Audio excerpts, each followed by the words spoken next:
And it was in Antioch that the disciples were first called Christians. That's how our first reading concludes today.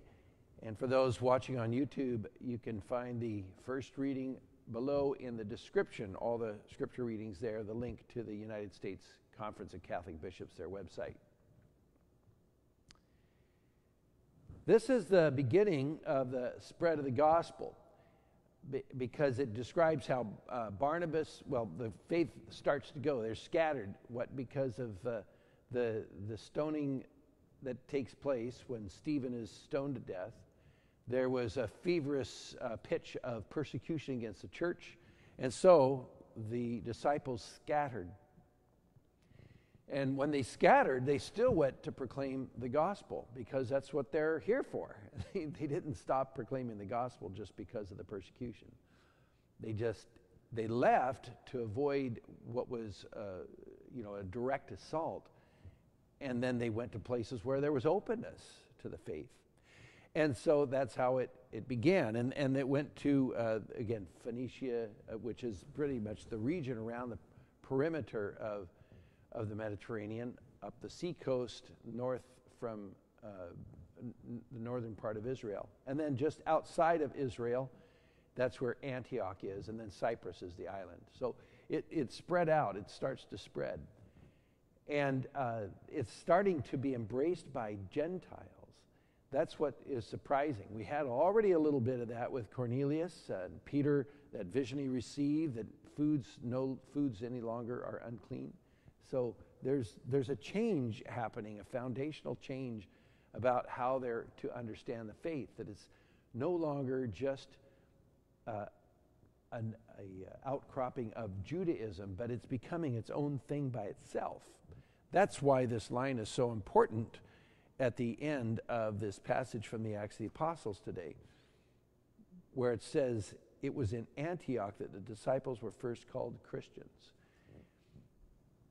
The disciples in Jerusalem, which was sort of still the home base, headquarters, they heard about these things, people joining who were not of Jewish descent being attracted to Christianity. Where if you grew up Jewish and you're always longing for the Messiah, Jesus is the fulfillment of the Messiah. You see this purely as a follow-through of Judaism. But for people to come into Christianity just through the name of Christ himself, and then have to kind of backfill to understand all those prophecies, it was just a different thing. And it started to differentiate Christianity as a new movement, separate from Judaism. Of course, you can't completely separate him. We understand Christ and all his teachings and all his prophecies much better if we know the Old Testament, if we know the Jewish foundations. That's important. And these are our spiritual ancestors, our distant cousins, if you will. But we're all related. But it does stand on its own to some degree. That people don't have to, and here's the main point, they don't have to go through and become Jewish and then become Christian. Christianity is entered into through baptism. That's what we're going to discern as we move ahead. But this spreading of the gospel, I think the main thing I want you to take away today, the spreading of the gospel was caused by a bad thing that happened, but God brought good out of it. The bad thing was the stoning of Stephen and the direct violent persecution against the church. And because of that, it caused the people, the disciples, to scatter. But they took the faith with them, and now the church is growing in new areas, and large numbers are being added to them. And St. Paul, of course, is one of those key allies. Barnabas in this passage goes to Tarsus, where Paul's from. Paul is already converted, but is being formed in the faith, and now he works along with Barnabas in Antioch, where they first are called Christians. So again, something bad forced the church to move in a different direction, depart. And the different direction was not just geographical, but it was also a theological, an expansiveness of the mission to also include Gentiles.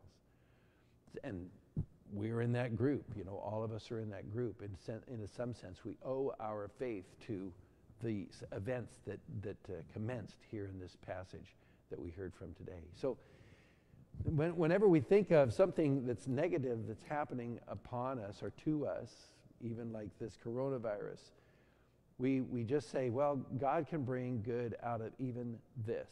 And so let us look for those opportunities. God doesn't cause bad things to bring about good, but bad things happen, and God can bring good out of that. Amazing, miraculous things.